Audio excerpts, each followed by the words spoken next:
Hello, everybody, and welcome to Charts with Dan. We've got a lot to get to this week. It was an unexpected week at the box office in the sense that we had a change of title in the record books for the top grossing film worldwide. We'll talk about how that happened. But first, let's look at the weekend box office here in the US and Canada. And Raya and the Last Dragon remained on top for the second week with $5.5 million. Not a particularly strong hold, but not a disastrous drop either. We still don't know how it's done on Disney Plus. We're probably not going to know soon, if ever.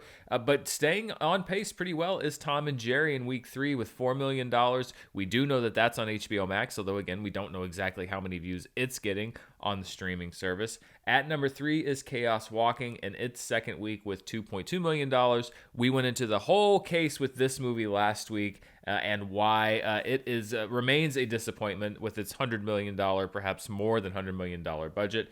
Then Boogie stays there at number 4. And at number 5, The Little Engine That Could. I mean, it's not really that little. It's a huge animated movie from a big movie studio. But The Croods: A New Age hits week 16, its fourth month in the box office top 5, with just over $500,000 as its gross there. But people weren't talking about what was happening domestically this weekend. They were talking about a story that was unfolding in China, but it was not a movie that came from China. It was about a homegrown movie that used to be the highest grossing movie worldwide of all time and has now regained that title because Avatar was approved last week for a re-release in China and was actually the top film at the box office in China this past weekend. It earned over $20 million. We talked about a couple years ago when Avengers Endgame came out. I called it the world's lowest stake snail race to the worldwide record. And Avengers Endgame ended up just edging out Avatar. I remember I was in the room when Kevin Feige announced at Comic-Con that they now had the highest grossing movie of all time worldwide. While the $20 million, or a little over $20 million, that Avatar made in China this past weekend has edged it back past Avengers Endgame. It is now the highest grossing movie of all time worldwide. We had the ceremonial changing of hands, which is now done via social media. Marvel Studios posted something on Twitter congratulating James Cameron, John Landau, the producer, and everyone, the fans of Avatar, for becoming the highest grossing movie, or regaining that title at least. The Russo brothers also posted, I really love this artwork. It was done by Boss Logic with it, but they also gave a bit of a tip of the hat to James Cameron, congratulating him for recapturing the record. So we now have, once again, Avatar at the top of the record books as the highest grossing movie of all time worldwide. Domestically, it remains Star Wars The Force Awakens by a pretty substantial margin. It's going to take a movie that grosses around $1 billion, or at least around $950 million domestically, to overtake The Force Awakens. Avengers Endgame remains in second place on the domestic charts. But let's look at the top 5 highest grossing films of all time worldwide, and we see now Avatar is reinstalled there at number 1 by virtue of its gross over the weekend in China. Avengers Endgame is now back at number 2. Titanic at number 3. Star Wars The Force Awakens, the highest grossing film of all time domestically, is the 4th highest grossing film of all time worldwide. Avengers Infinity War is there at number 5. And I mean, I called this a low stakes race back in 2019 when Endgame came out. Titanic is, I guess you could say they co-own that one because it was a co-production between Fox and Paramount, but they've got a stake in every single one of the top 5 movies. I'm sure they're not really that concerned, and they actually may be a little bit delighted with what's happened because number 1, like I said, they've got the number 1 movie either way. They've got Avatar sequels that are coming out, and I'm sure that Disney probably likes the fact that it did that well in China this past week with the re-release because they're going to want that Chinese market for these endless number of Avatar sequels that are allegedly coming out, knowing that there's still a lot of interest in that franchise abroad. I'm sure that the international rollout is a big part of their strategy for Avatar 2, 3, 4, and 5, and whatever else.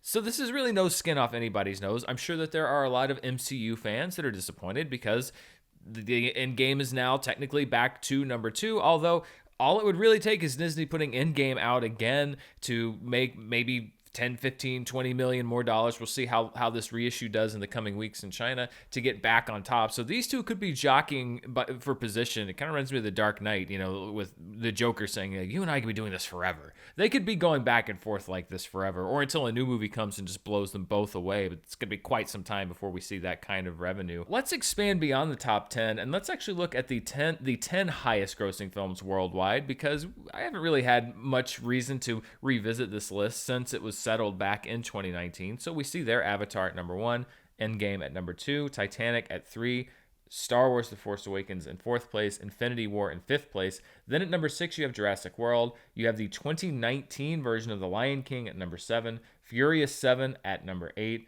The Avengers, the first Avengers film, at number 9, and Frozen 2. 2019's Frozen 2 at number 10. And as you can see, like, this top 10 has been rewritten. I mean, it really just goes to show you just how impressive what Titanic did.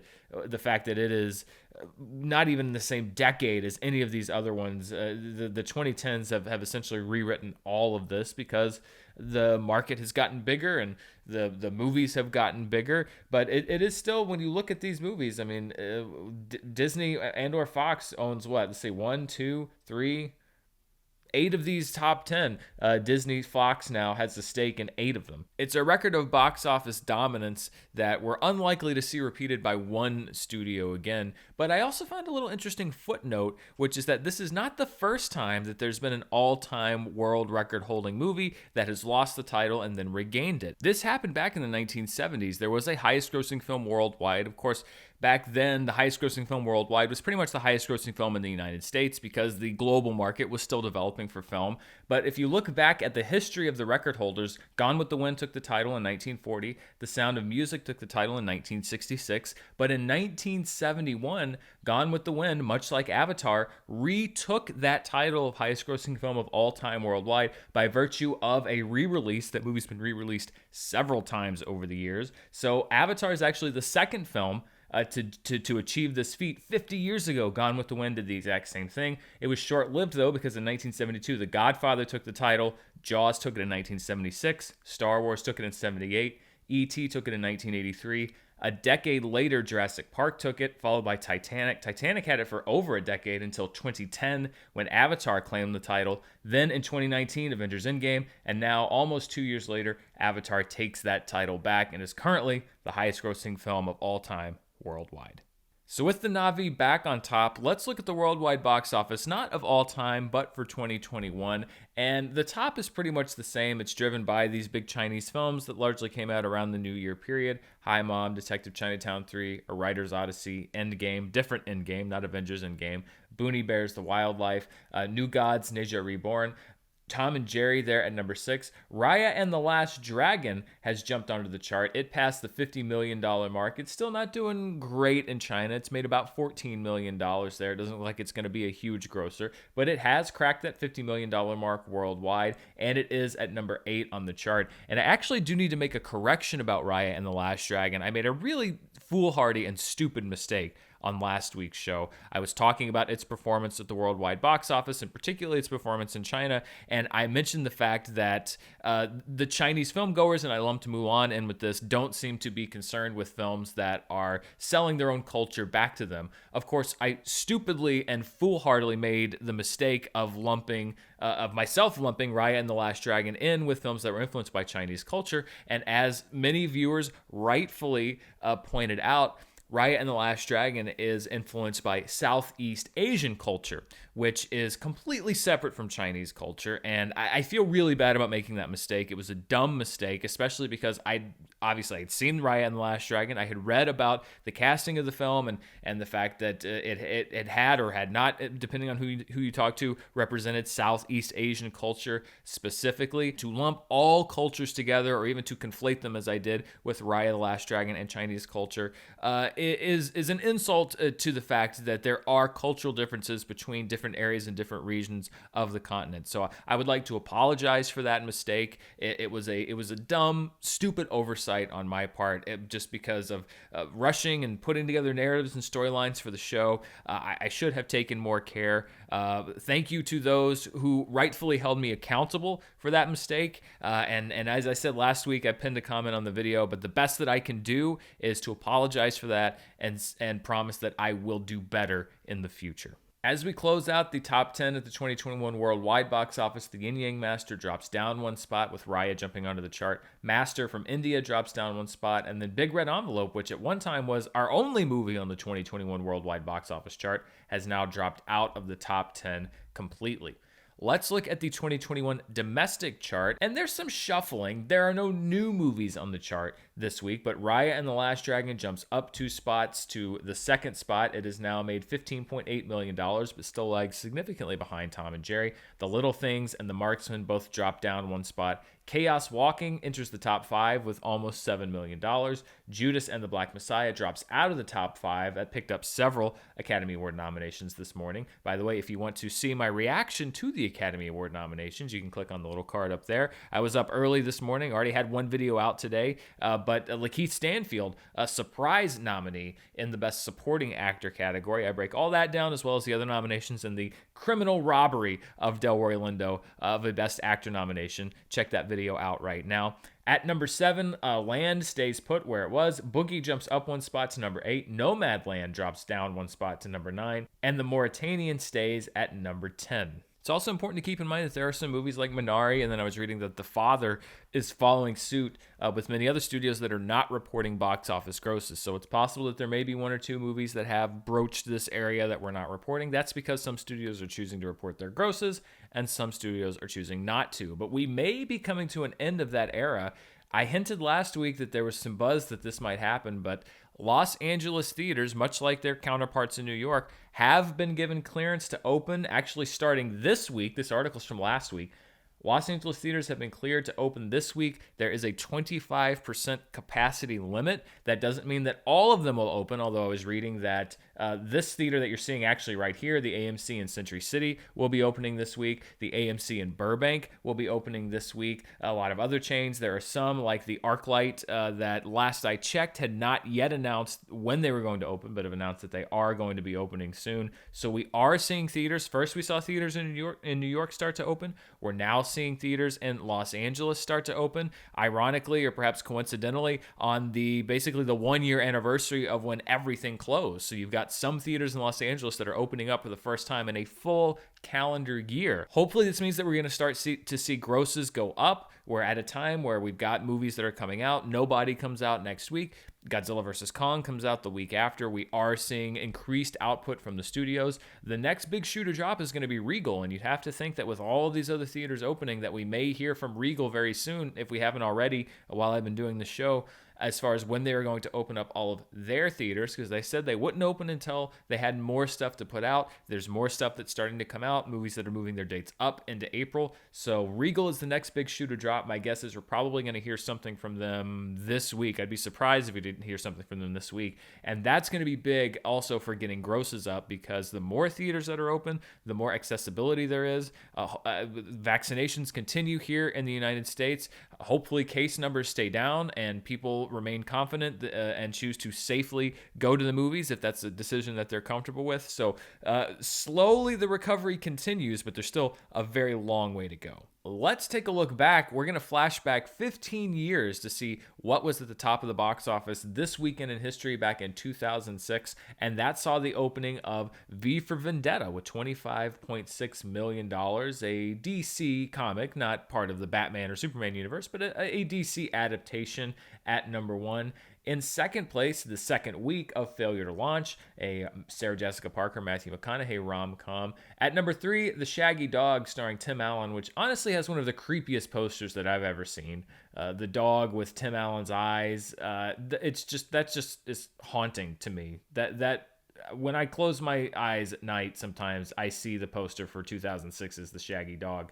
At number 4 is She's the Man, which I believe was part of the whole Shakespeare adaptation for teenagers trend with Amanda Bynes and Channing Tatum and other notables. That was number 4, opening that weekend. And then at number 5, the second week of The Hills Have Eyes, which was part of the horror reboot trend of that time, where they were taking a lot of classics from the 70s and rebooting them into new films. The Hills Have Eyes was at the number 5 spot in its second week. Let's look at some other notable moments. Back in 1960, Breathless, which was known by a French title that I would be sure to mispronounce, so I'm not going to, but Breathless, which is one of those influential films of all time, began its run in France. It would open around the world. International film took a lot longer to get around the world back then than it does now. From director Jean-Luc Godard, I actually didn't see this movie until I think last year, and it really is fascinating to watch and see how much filmmakers took from this movie. In 1972, The Godfather had its New York premiere. It would start rolling out in theaters nationwide over the next several weeks. In 1987, Evil Dead 2 hit theaters from Sam Raimi. It was basically essentially a remake of Evil Dead, just with more budget. I love that movie. I think it's a great blend of horror, comedy, and everything else, and a real glimpse, even more so than Evil Dead, of what Sam Raimi had. And then I know this doesn't seem like that long ago, but then again, doesn't it? Back in 2020, in week 11 at the box office 1 year ago, Onward and Bloodshot were on top at number 1 and number 2.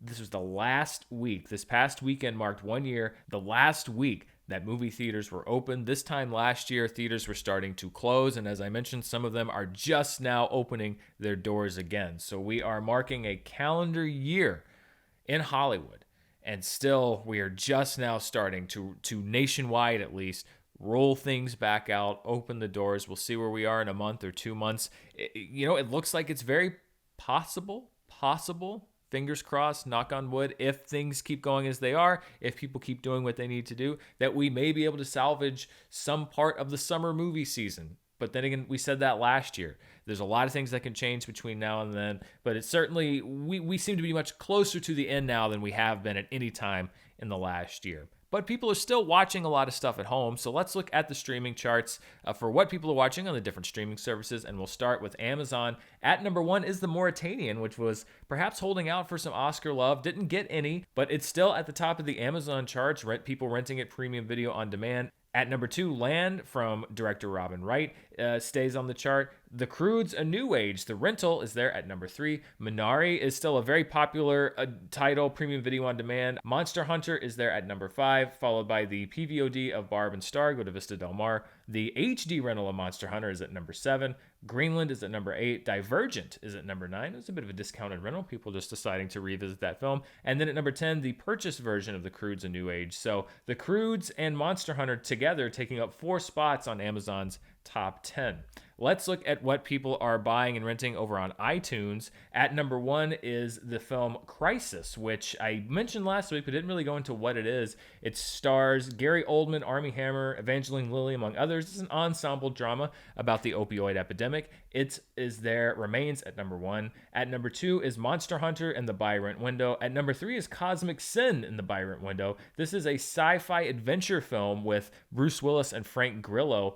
Here's a fun fact about Bruce Willis, and I had to look this up just for the show. Bruce Willis in 2019, so not last year but the year before, was in 6 movies. 2020, he was in 3. He's got 4 on the schedule for this year, including Cosmic Sin. He's got 3 more in production. So if you're wondering what's Bruce Willis up to, the dude's working pretty much nonstop. It's just that he's not necessarily in movies that are hitting theaters or that you're seeing. But he's definitely working, so, good for you, Bruce Willis. At number 4, The Croods: A New Age in the buy rent window. At number 5, Greenland in the buy rent window. At number 6, Dark Web, Cicada 3301, which is part of the Dark Web horror franchise. That is directed. It's the directing debut of Alan Ritchson, who's an actor. He's currently on DC's Titans. He plays Hawk. He was Aquaman way back when on Smallville. He played Raphael in the new Teenage Mutant Ninja Turtles movies. He was on Blue Mountain State. You've probably seen his face. He directed that film and also co-wrote it. At number 7 is Girl. It's a 99-cent rental, so you often see that there on the top 10 charts. Tenet is number 8. This is 40 there at number 9. And News of the World, still in the PVOD window. I'm betting that's going to enter the buy rent window pretty soon, is there at number 10.